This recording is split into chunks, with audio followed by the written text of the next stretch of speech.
Qui doit vendre aujourd'hui? Et comment expliquer ce type de message? À titre d'exemple, l'automate aurait dû trouver ApeCoin qui est passé de 12 dollars à 26 dollars et Terra Luna qui est passé de 56 dollars à 116 dollars. C'est un message que j'ai reçu en début de semaine et qui n'a probablement pas pris en compte qu'aujourd'hui, un Terra s'échange à moins de 1 dollar pour le USD. Et sur Terra, c'est 10 centimes, c'est ça? C'est même pas. Ouais, on n'est même pas en dessous.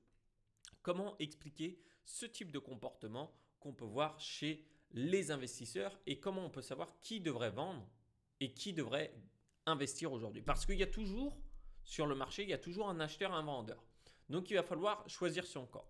Et c'est ce qu'on va regarder. Alors d'abord, un petit point sur la situation globale du marché, mais je pense que tu es déjà au courant. On a un contexte morose, on a de l'inflation, de la guerre, un confinement en Chine et une potentielle récession. On en parle depuis longtemps des récessions. J'ai même reçu un message. Que penses-tu de la récession qui est prévue dans 2 ans? Alors, il faut savoir que tous ces éléments-là ne sont pas prévus. Ce n'est pas inscrit dans le calendrier et ça fait depuis un moment qu'on en entend parler. Ça ne veut pas dire que ça n'arrivera pas, on ne peut pas savoir si ça va arriver ou pas. En tout cas, ce qu'il faut se concentrer, c'est sur les décisions que nous pouvons prendre aujourd'hui. Alors l'inflation, bon, avant c'était une partie de plaisir avant 2021. Aujourd'hui, l'inflation en France, c'est juste, voilà, on est à 4,8%, 4,5%. En même temps, il n'y a pas de secret, l'argent qui a été imprimé pour tout ce qui a été les aides durant la dernière plutôt pandémie, il faut bien la payer quelque part et de toute façon, c'est toujours les personnes à la fin qui payent. Ce n'est pas l'État qui d'un coup s'est mis à bosser, à créer de nouvelles sources de revenus depuis l'étranger, des capitaux qui sont arrivés, ils se sont dit bah vas-y, on va les donner aux citoyens. Non, ce qu'ils ont fait, c'est qu'ils ont fait ok, ils veulent des sous, mais si on les taxe, ils vont se dire bah non, vous êtes des connards à nous taxer. Du coup, ils se sont fait bon bah écoute, personne comprend trop l'inflation, c'est qu'une petite partie, c'est des investisseurs. Eh ben, écoute, on va juste imprimer des sous, ils vont pas se rendre compte qu'en fait, on est en train de voler sur leur compte. Voilà, c'est comme ça que ça se passe. L'inflation, tout bêtement, on a imprimé plus d'argent. Alors, il n'y a pas que ça, je suis d'accord, il y a aussi le coût des matières premières qui peut augmenter. Donc, sur 10 ans, on a une belle courbe parabolique quand même qui se présente bien ici. Le coût des matières premières qui continue d'augmenter, qui là va être dû à plusieurs choses. On a eu des problèmes dans la supply chain. Enfin bref, il y a toute une partie macroéconomie sur laquelle je ne vais pas m'étaler étant donné qu'on n'a pas de pouvoir d'action spécialement dessus et déjà se concentrer énormément sur là où on a des pouvoirs d'action, c'est-à-dire comment réagir face aux différentes situations de marché et comment se positionner pour être en position gagnant à la fin. Ça, c'est des choses où là, on peut avoir un pouvoir d'action. Donc, on va se concentrer un petit peu plus là-dessus. On a eu l'injection monétaire, on a eu maintenant, l'inflation va commencer à inquiéter les personnes. On va dire mais pourquoi le prix de tout augmente? Comment je fais pour payer tout? Bah ouais, mais en fait, l'argent que tu as eu d'avant, bah, il faut bien le payer à un moment. Donc, c'est maintenant qu'il va falloir le payer. Euh, du coup, la guerre qui aussi amène un coût des matières premières. Donc, on a le pétrole qui augmente, on a le blé. Enfin bref, ça c'est, on va dire, dérisoire par rapport à ce qu'on peut faire en investissement. Le confinement en Chine qui n'aide pas parce que la Chine était déjà sur sa production entre guillemets au ralenti avec la chaîne pour approvisionner toute l'Europe et tout le monde entier en fait puisque c'est les usines du monde. Et là, bon, bah voilà, on a le confinement à Shanghai, on a Pékin, enfin bref, problème d'approvisionnement sur tout ce qui est produit fabriqué en Chine. Alors, en plus de ça, il y avait, je ne sais pas si vous vous rappelez, mais le paquebot qui était resté, enfin ouais, le porte-conteneur qui était resté bloqué, et bien qui avait créé un problème sur la chaîne d'approvisionnement. Là, ça continue. Et qu'est-ce qu'on a d'autre? On a un contexte particulier aux cryptos. Ah oui, alors là, plusieurs éléments sur les cryptos. Problèmes internationaux, pas la seule cause de la chute du marché. On a le point le plus haut en novembre. On n'a pas d'immense projet crypto depuis la fin de l'année dernière. Enfin, ça va dépendre de chacun. On a certains investisseurs qui ont préféré se retirer du marché et on a les petites cryptos qui peuvent monter très vite et redescendre. Alors, on a une implosion du système Terra. Terra, c'était une très bonne crypto avant. on peut voir ici, un Terra, on était à 119 dollars. 119 dollars. Là, ils y mettent moins 100% puisqu'en fait, on est à moins 99,99999. C'est une chute drastique. Alors, j'en ai parlé un petit peu dans la précédente vidéo. Terra, c'était quoi? C'est un écosystème qui permettait d'avoir plusieurs stablecoins. Donc, les stablecoins, le but, c'est d'avoir des cryptos qui ne bougent pas. Donc, elles ont leur valeur qui est associée à une monnaie fiat en général. Donc, par exemple, l'euro, le dollar. Donc, une des plus connues, c'était l'UST, qu'on peut trouver ici, le Terra UST. Voilà, que peut-être vous avez utilisé. Et là, il est à 32 centimes, donc beaucoup moins de 1 dollar. Hein. Ce qui crée des mouvements de panique généraux parce que quand on regarde, si on va prendre alors ici sur son market cap. Son market cap, c'était 18 milliards. 18 milliards qui étaient investis là-dedans. Donc 18 milliards et aujourd'hui, on est à 3 milliards quelque chose. C'est ça? Ouais, le market cap, il est à 3 milliards. Donc il y a encore de l'argent qui va sortir de ça, je pense, parce que tout le monde est en train de le vendre. Donc ça crée des mouvements de panique. Alors normalement, ce stablecoin-là, il faut bien comprendre comment les différents stablecoins fonctionnent. Nous avons le Tether qui est lui, normalement ils ont des réserves en dollars équivalentes, donc c'est-à-dire qu'ils achètent et revendent des dollars. Donc ils ont des réserves. L'USDC, je n'ai plus exactement comment il fonctionne, mais normalement c'est comme Tether, mais sauf qu'ils sont plus transparents et qu'on est plus sûr qu'ils ont les dollars. On a le DAI qui est très intéressant et on a l'UST qui est lui algorithmique et donc qui n'avait pas vraiment de collatéraux. C'est-à-dire que oui, pour qu'on sécurise à 1 dollar, il faut bien qu'on ait des choses derrière qui disent que ça vaut 1 dollar. Ce qui reprend un petit peu avant, à l'époque où les monnaies étaient associées à l'or. C'est-à-dire que toujours quand on avait 1 dollar, eh bien on pouvait acheter, échanger plutôt, contre son équivalent en or qui lui restait le même. Donc le dollar en fait allait suivre le prix de l'or. Et bien sûr, au moment où ils ont voulu imprimer, parce que l'inflation c'est quand même ce qu'il y a de mieux pour taxer les citoyens, je ne dis pas que c'est une mauvaise chose, ça a aidé sur beaucoup de choses, sur le développement de beaucoup de choses, hein, il faut bien séparer ça. Ils ont détaché l'or du dollar. Comme ça, ils pouvaient imprimer du dollar, et ce qui a donné la Fed. Et puis après, bon, on a eu toutes les banques centrales qui se sont créées. Trêve de bavardage et trêve d'histoire. Et parlons un petit peu plus du coup du protocole Terra. Donc il avait ça et le truc c'est que ils avaient quasiment pas de collatéraux. Bien sûr, ils avaient du Bitcoin. Alors ils avaient du Bitcoin, ce qui est bien parce qu'ils ont pu acheter du Bitcoin en réserve, étant donné qu'ils avaient levé des fonds, ils avaient gagné pas mal d'argent avec Terra, énormément d'ailleurs, donc ils avaient fait grandir une réserve de Bitcoin qui était ici de jusqu'à son top à 80 000 Bitcoins.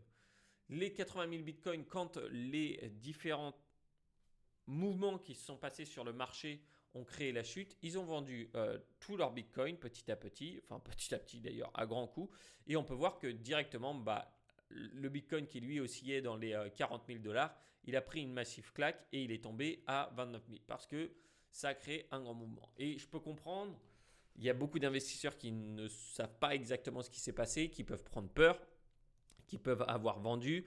En plus, ça peut créer une réaction en chaîne. Pourquoi? Parce que certaines personnes vont laisser des ordres en attente. Alors ça, c'est très important justement dans les cryptos. On dit toujours, ouais, il faut regarder parce qu'avec les ordres, machin. Donc, il y a des personnes qui avaient des ordres de vente, par exemple, au cas où ça passe certains seuils. Et dans ces cas-là, eh bien, ça va déclencher les autres. Et ça fait de plus en plus de gros volumes. Parce que, pour rappel, les achats que l'on fait en crypto-monnaie et sur la plupart des marché, donc si on prend la bourse aussi, c'est on a un carnet d'ordre. Des personnes vont dire ok, moi je suis prêt à vendre à ce prix-là, moi je suis prêt à acheter à ce prix-là. Et on peut laisser des ordres en attente. Si par exemple on se dit je vends seulement si on passe en dessous de 30 000, eh bien si on passe en dessous de 30 000, boum, j'ai mon seuil et ça va lancer un ordre de vente. Bien sûr, il y a les ordres marché qui correspondront directement en fait le broker, la plateforme qu'on va utiliser, va directement acheter à la personne qui offre au moins cher. Voilà. C'est comme ça que ça se passe. Et là, eh bien, Luna s'est fait imploser. Et c'est un système qui avait attiré beaucoup, étant donné que son précédent sommet, c'est là que c'est dingue, c'était il y a à peu près un mois. En avril, le 5 avril, on est à 120 $. Donc vous vous rendez compte. Donc moi, j'étais un idiot de ne pas avoir investi dans Luna en perso en plus gros dessus. J'avais du Luna parce que j'investis dans le top 10 et que j'ai un système comme ça qui rebalance à chaque fois le top 10. Mais je n'ai pas investi à grands coups dans Luna directement. Donc j'étais un idiot de ne pas avoir fait ça pendant longtemps, jusqu'à aujourd'hui où je me retrouve dans la catégorie très intelligente de ne pas l'avoir fait. C'est ce qui est assez étrange parce que je ne crois pas avoir changé de comportement. Du coup, mouvement de panique, qu'est-ce qui se passe? Eh bien, avant, nous avions une baisse du nombre de bitcoins sur les exchanges et aujourd'hui, nous avons une montée. Ouais, ça recommence à baisser. On va voir comment ça va se passer petit à petit. Ça, c'est les données on-chain d'ailleurs pour ceux qui ne connaissent pas. C'est-à-dire que comme le Bitcoin, on peut voir toutes les transactions. On sait qui est en train d'envoyer des Bitcoins vers les exchanges. Ici, il y a eu une augmentation, c'est-à-dire que les gens se sont dit OK, on va vendre. Et puis, du coup, on a une baisse de balance, alors qu'on avait toujours ça. Ce qui faisait que d'ailleurs, la baisse de balance indiquait que nous n'étions pas sur un bear market directement. Là, on va voir ce qui va se passer. On va voir ce qui va se passer sur les derniers seuils qui peuvent arriver sur le Bitcoin. Ce qui est intéressant maintenant, c'est on va voir quel est le chemin à suivre pour ton investissement et on va voir qui est en train de vendre et acheter. Alors déjà sur les long-term holders, ce qui est très important, c'est-à-dire c'est les personnes qui vont garder leur Bitcoin sur le long terme. On avait là une baisse du long-term holder, on a eu une augmentation. Ici, on a fini de clean up ceux qui étaient sur du short term et on a les long-term holders qui sont plus en train d'investir. Donc, nous savons aujourd'hui que ceux qui ont l'habitude d'investir sont en train d'acheter. Donc, pour ceux qui sont sur le court terme, vous pouvez avoir votre réponse directement. Vous pouvez sortir du marché et laisser les investisseurs long terme faire leur argent. Alors après, bien sûr, ce qu'il faut regarder, ce n'est pas que ça, mais c'est les profits qui ont été faits sur le Bitcoin. Alors ça me rappelle à quelque chose de très important. On a tendance, et c'est normal, notre cerveau malheureusement est branché comme ça, à se concentrer sur les valeurs absolues et non l'évolution en pourcentage. C'est-à-dire que nous regardons le Bitcoin par exemple à 40 000 $. Si demain il est à 36 000 $, on va dire il a perdu 4 000 $. Et on va avoir cette vision de 4 000 $. Sauf qu'en fait il faut garder une vision en pourcentage.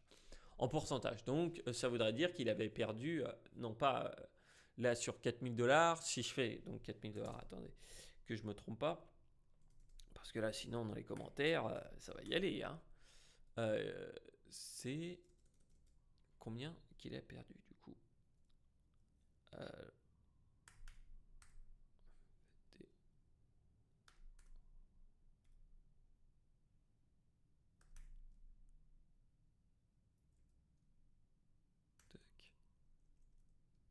tac, tac. Ouais, c'est ça. C'est donc 10%. 10% de sa valeur. Oui, en fait, c'était simple. Des fois, quand on est en vidéo, on oublie la simplicité. Donc il a perdu 10%. Et 10%, bon, ça peut faire beaucoup, ça va dépendre de son capital. Et si on regarde du coup les émotions, c'est ça qui va être intéressant, c'est de voir quand les gens sont en capitulation, en euphorie et compagnie. Alors ça, c'est quelque chose que j'ai déjà présenté pas mal de fois en vidéo, c'est le NUPL, Net Unrealized Profit and Loss. Donc ça calcule en fait directement qui est en profit et qui est en perte. Et c'est un système qui a toujours bien fonctionné pour l'instant. Et là, on voit qu'aujourd'hui, en fait, les variations de prix ne sont pas si grosses que ça. Parce qu'il faut regarder en échelle logarithmique et non en échelle linéaire. Parce qu'un investisseur, il investit en fonction du pourcentage. Il s'en fout que, par exemple, si le Bitcoin il est à plus 10 000 ou moins 15 000 $, ce qui compte, c'est l'évolution en pourcentage. Parce que ce qu'on achète, ça peut être une partie de Bitcoin, ça peut être... Bref, ça va jouer comme ça. Et ici, on est passé sur une phase de peur directement, hein, qui avait déjà commencé ici, où on a une phase de peur. Et cette phase de peur peut amener à une capitulation, et là où tout le monde va vendre sans même se poser de questions. Mais on voit qu'on est sur quand même... Le cours ici était pas mal plateau, quoi. Donc ça peut aller très vite après sur les différentes choses qui vont arriver. Maintenant, Ce dont je voulais parler, ça va être du coup qui doit vendre. Parce que il y a deux grands types de chemins à prendre quand on investit, je pense. Ça va être le premier chemin qui va être, et ça je pense que tout le monde arrive dans les cryptos pour ça, on se dit sur 3 mois ou moins, je veux faire du x5 ou du x10. D'accord. Donc le truc c'est que c'est possible. Alors justement, on va prendre un bon exemple qu'on m'a dit, oui mais pourquoi t'es pas dessus, hein, toi, t'es con, ça c'est vrai.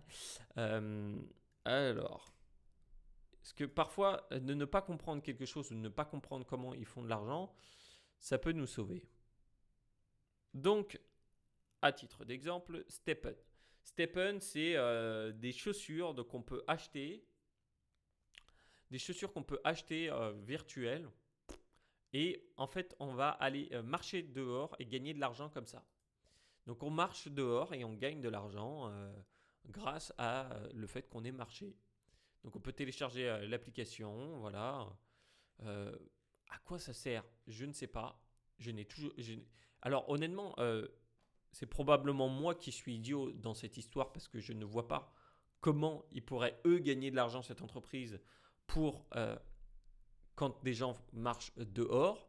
Ce qui se passe, à mon avis, c'est qu'en fait, à chaque fois qu'il y a des nouvelles personnes qui rentrent, bah, elles payent ceux qui sont déjà en train de marcher et on a un système un petit peu Ponzi quand même, un petit peu pyramidal Ponzi, hein, pour pas aller dans. Donc là, on est par rapport à son all-time high, on est à moins 72%. Et son all-time high qui n'était pas il n'y a pas si longtemps puisque c'était il y a 15 jours. Donc il y a 15 jours, j'étais encore un idiot et heureusement, je suis un petit peu moins un idiot aujourd'hui. Donc du coup, on va avoir des types d'investisseurs qui vont en rentrer pour faire du x5 ou du x10 sur 3 mois ou moins. Et c'est en général ça quand on va rentrer sur les crypto-monnaies parce que honnêtement, les crypto-monnaies, on peut voir ça comme un Eldorado. On peut voir ça comme quelque chose qui va nous permettre vraiment de gagner beaucoup d'argent rapidement sans avoir trop à faire. On a un petit peu la sensation PMU Loto. Donc il y a des types de profils qui vont arriver là-dessus. On les reconnaît en général assez simplement, hein. Ils vont aller sur les blockchains qui sont entre guillemets moins chers. Donc, c'est-à-dire qui ont des prix plus bas ou qui ont des frais plus bas. En général, il y a plusieurs raisons derrière à ça. Et là, on va chercher un x5, x10 sur 3 mois ou moins. Le truc, c'est qu'il faut rentrer et sortir au bon moment sur ces projets-là. C'est très facile de rentrer dans ces projets-là quand ils sont en pleine montée. Steppen, j'ai vu plusieurs vidéos qui arrivaient sur YouTube, même sur le YouTube francophone. C'est une crypto qui est quand même dans le top 100, donc c'est pas non plus rien quoi d'être dans le top 100 des cryptos, mais ce qui prouve bien qu'il faut faire attention dans sa stratégie parce que il y a de la merde qui se retrouve quand même dans le top 100. Il n'y a pas d'autre mot pour le suivre. Et ce type d'investisseurs-là, en général, ce que je vois, c'est qu'ils vont toujours suivre l'évolution sur les 7 jours. Du coup, ce qu'ils font, c'est qu'ils prennent l'évolution sur les 7 jours. Qu'est-ce qui s'est passé? Est-ce que là, on a eu des cryptos qui ont monté? Est-ce qu'on a eu quoi? Donc là, on voit que là, là à part dans le top des changements, c'est le DAI qui est à 1,01$. Donc, et l'USD Coin. Donc on peut voir que sur ça, par exemple, bon voilà, il y a comme ça. Donc ils vont regarder les pertes, ils vont regarder les hausses. On a le Terra, bon bah Luna n'est même plus dedans quoi, parce que son taux est tellement haut. Ce qui est assez dingue. Donc vous voyez, même juste en faisant la vidéo, là on a déjà perdu je ne sais combien de pourcents, 25%. C'est énorme. Et le truc c'est que quand on regarde ça, qu'est-ce qui va se passer? On a le FOMO qui se met en place. FOMO, c'est Fear of Missing Something Out. Donc la peur de rater quelque chose. Ce qui va générer de la frustration. Mais pourquoi moi j'ai pas ça? Moi je voulais cette crypto là. Pourquoi j'ai pas ça? Je devrais être un gagnant. Et pourquoi pas moi? Donc c'est ça. On rentre dessus. On commence à perdre de l'argent. On a de la frustration qui va amener à d'autres choses. Donc peut-être qu'on va se dire bah, pourquoi pas moi? Pourquoi c'est moi qui me fais arnaquer? Donc on va essayer de mettre la faute sur quelqu'un d'autre. C'est le truc normal. Donc peut-être ça va être sur les personnes qui ont publié des vidéos à propos de tel ou tel projet. Personnellement, je trouve que c'est pas spécialement la bonne chose, chacun décidera, étant donné que ces personnes-là ont proposé quelque chose et après on est toujours la personne qui clique sur le bouton acheter ou vendre. C'est pareil dans toutes les. Je ne vais pas aller dans l'histoire qui est très sombre en 40, quand dire bah non, c'est pas moi, on m'avait dit de faire ça. C'est pas moi, on m'avait dit de faire ça. À la fin, la personne qui appuie quand même sur le bouton la détente, pour moi, il y a une part de responsabilité. Il y a une part de responsabilité et dans les investissements, le mieux, c'est de toujours remettre la faute sur soi-même. Période, c'est tout. Il y a pas de... Il faut remettre la faute sur soi-même et regarder comment on peut s'améliorer par rapport à ça. Donc maintenant, on va sauter sur toutes les différentes modes sans vraiment comprendre le fonctionnement. C'est ce qui m'a entre guillemets donné la chance de ne pas avoir mis des capitales énormes sur des protocoles comme Encore ou Terra parce que je ne comprenais pas comment ils pouvaient faire de l'argent comme ça et donner 20% de taux d'intérêt. C'est de la chance, honnêtement, entre guillemets, oui et non, parce que en fait, c'est mon scepticisme qui m'a permis d'éviter ça. Et de me dire, bah attends, ouais, mais pour qu'eux, ils aient 20%, qu'ils puissent me donner 20%, il faut qu'ils puissent prêter à des gens qui sont prêts à emprunter et à payer à plus de 20%. Sinon, c'est juste promotionnel. Et d'ailleurs, ils avaient toujours le petit truc promo. Et derrière, il faut bien qu'il y ait quelqu'un qui paye l'addition. Donc, on sait comment elle a été payée, l'addition, aujourd'hui. Et j'ai eu de la chance parce que c'est quelque chose que j'avais commencé à en parler sur la chaîne et compagnie. Je me suis dit, attends, mais ça fait longtemps que ça dure. Bon, bah écoute, ça a l'air de fonctionner. Même si je ne comprends pas, bah, c'est peut-être que je suis idiot et que ça fonctionne bien. Au final, il y avait une raison derrière. Et donc, on peut gagner sur 3 mois. Le truc, c'est que c'est très dur de rester là-dessus. Et en général, on perd à la fin. On perd à la fin et c'est comme ça que ça se passe. Alors, le truc, c'est que... ça va être beaucoup joué aussi sur les émotions. Ce système-là est énormément émotionnel. On n'a pas passé sur OK, il faut des recherches, il faut faire des machins. Parce que dans l'investissement, il faut se dire avant OK, combien de temps je vais y passer sur cet investissement? Qu'est-ce que je suis prêt à faire? Et les investisseurs immobiliers, je pense qu'eux, ils ont un très bon exemple pour ça parce qu'ils le décident bien en avance. Ils décident, OK, est-ce que je vais faire moi-même les réparations ou est-ce que je vais faire appel à des entreprises? Est-ce que je vais faire moi-même les offres de vente et d'achat ou est-ce que je vais faire appel à des agences? Est-ce que je vais chercher moi-même les locataires ou est-ce que je vais faire appel à des agents? Et à chaque fois, ils décident comme ça. Et ce qui permet de décider en avance combien de temps on va avoir impliqué dedans et si ça va être facile ou pas à faire. Dans l'investissement crypto, c'est un investissement qui, je pense, demande plus de temps. Parce que dans l'immobilier, par exemple, même si tu veux prendre du temps, ça peut être décorrélé. Si tu veux, tu peux prendre, par exemple, une semaine, bosser 10 heures, la semaine d'après, bosser 1 heure sur ton investissement, c'est possible. En crypto, ça va être difficile parce que le marché est beaucoup plus rapide. Donc, si tu fais 10 heures une semaine, bah, peut-être que tu vas trouver des bons trucs, mais la semaine d'après, ça a pu totalement changer. Donc, il y a ces fluctuations-là qu'il faut bien comprendre qui sont spécifiques aux crypto-monnaies. Un exemple typique, bah là, on peut prendre juste Terra qui a eu un changement énorme. Donc là-dessus, eh bien, va falloir faire attention et je trouve qu'en général, ce type de profil-là, ils me disent « Ah ouais, mais en fait, j'aurais dû faire ça dans le passé, mais pourquoi on n'est pas passé en stablecoin? Mais pourquoi on n'a pas eu ça? Mais pourquoi on n'avait pas fait ça? Mais pourquoi on n'a pas eu celle-là et pas celle-ci ?» Donc typiquement, l'email que j'ai montré avant, c'est-à-dire que on espère avoir quelque chose qui va permettre de sélectionner à chaque fois, sans problème, toutes les meilleures, peu importe, même pas avec des règles, parce qu'il faut bien comprendre que des crypto-monnaies peuvent arriver dans le top, mais on ne peut pas les acheter partout, on ne peut même pas les acheter avec un gros capital. Ça ne veut pas dire que leur liquidité est haute, donc il y a plein d'autres paramètres qui rentrent en compte, et quand on bâtit un système, on décide ce qu'on laisse de côté ou pas. Et chaque système a plusieurs règles et ces règles vont s'exécuter de façon plus ou moins automatique. Mais il faut toujours respecter son système de règles, comme n'importe qui le ferait dans n'importe quel investissement. Et donc je pense que ça peut être intéressant pour certains investisseurs. Donc bien sûr, ces personnes qui étaient dans cette catégorie-là, eh bien peut-être que c'est le cas aujourd'hui qu'il faut vendre ou de réajuster sa stratégie. Maintenant, on a l'autre partie du coup qui va chercher du x5 par exemple sur 3 ans. Sur 3 ans dans les crypto-monnaies, ça va être très difficile de faire des mauvais investissements.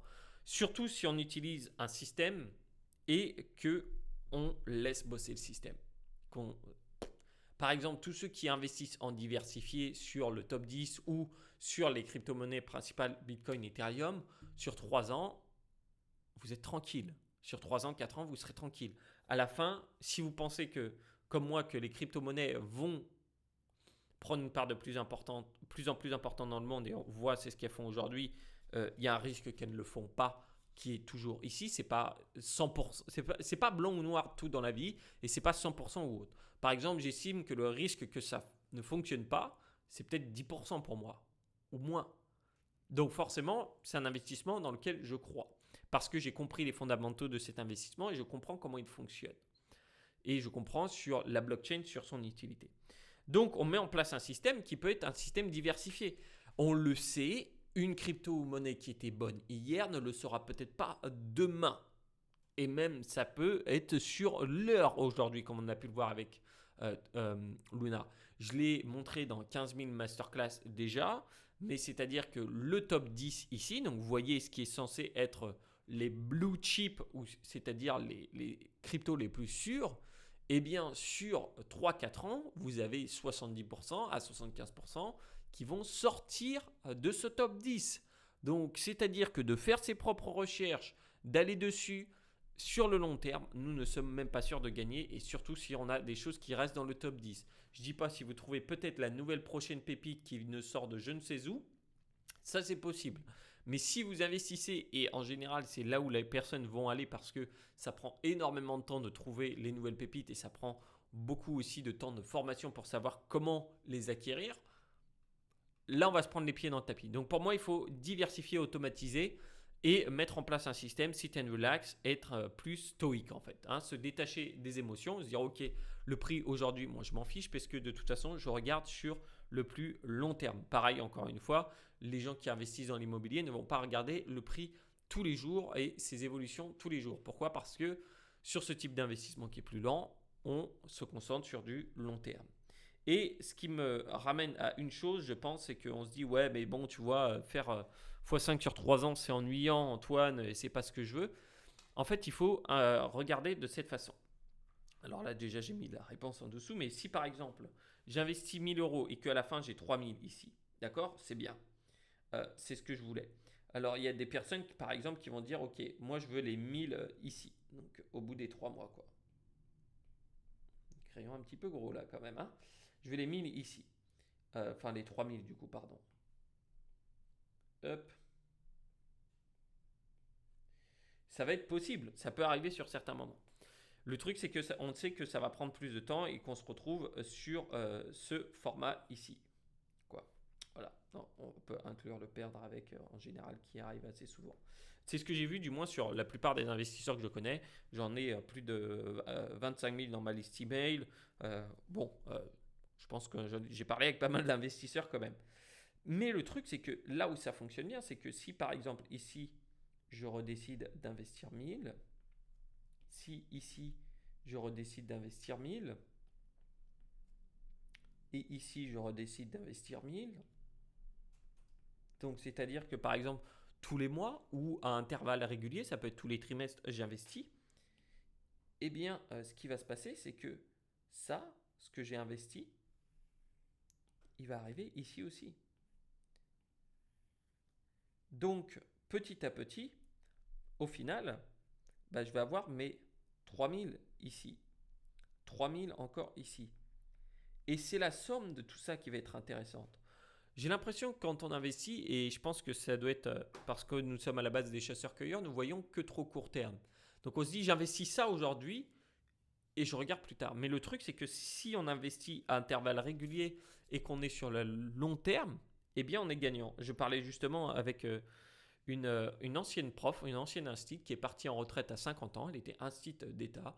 Et parce qu'elle a investi tôt, elle a pu investir, elle a continué sur le long terme. Elle a continué à investir sur le long terme. Elle est partie en retraite plus tôt, à 50 ans. Aujourd'hui, sa retraite d'État, c'est moins de 30% de ce qu'elle dépense. Et elle peut voyager partout. Donc, elle a une bonne retraite, elle est tranquille et elle a pu faire ça. Et c'est grâce à des investissements.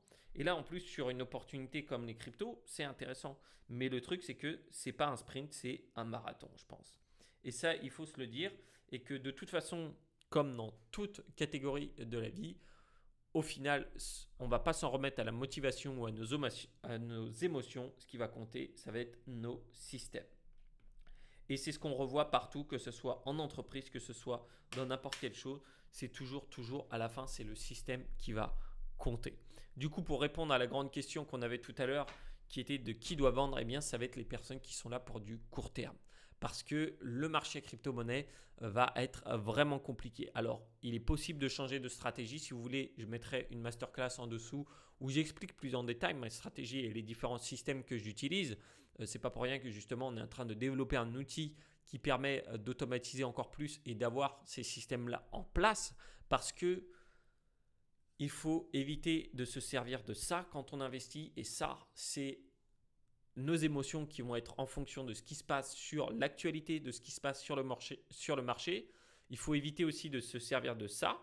Pourquoi? Parce que ça, eh bien, des fois c'est fatigué, des fois ça pense à d'autres choses, des fois ça va être juste pas envie de le faire. Donc, si on ne veut pas se concentrer sur notre motivation intrinsèque ou sur nos émotions, il faut utiliser ça une fois pour mettre en place un système et après laisser le système travailler. C'est pareil pour prendre des systèmes de décision, c'est pareil pour toutes les choses. Bref, il faut mettre en place un système. Voilà, c'était ce que je voulais partager aujourd'hui avec vous. J'espère que ça vous aidera. J'espère que si ça vous aide, vous mettrez un petit pouce bleu et pourquoi pas la partager à quelqu'un qui se pose des questions. En tout cas, si vous êtes aujourd'hui avec des pertes magistrales et que ça vous fait vraiment mal, parlez-en autour de vous. Si ça peut vous aider, je sais que c'est bête de dire ça, mais dites-vous bien que l'argent peut revenir. On peut refaire de l'argent plus tard. Il y a des choses plus importantes dans la vie, votre santé, vos proches. Concentrez-vous sur ça. Et vraiment, si vous vous sentez vraiment mal, ne prenez pas de décisions qui sont indélébiles. Pensez à parler en premier aux gens autour de vous. Faites appel, passez un appel, même si ça va être dur, passez cet appel. Parlez de vos erreurs, parlez de ce que vous regrettez, parlez-en. Parce que parler, c'est ce qui aidera à passer à autre chose et ce qui aidera à avancer. Voilà. Là, on est secoué. Maintenant, c'est les secousses qui forment les hommes forts et les femmes fortes. J'entends bien sur les deux. Donc, savoir résister là-dessus et savoir évoluer, savoir apprendre. Je pense que ça va être très important. On pourra parler peut-être dans une prochaine vidéo comment diminuer sa capacité émotionnelle dans les investissements et réussir à les détacher et comment aussi réussir à construire plus de systèmes. Vous me direz ça par email si ça vous intéresse. En tout cas, c'est Antoine de Rousseau-les-Bonthieux. C'était un véritable plaisir de faire cette vidéo et de partager ça avec vous. J'espère que ça aidera au moins une personne. Je pense que oui. Allez, ciao, à la prochaine.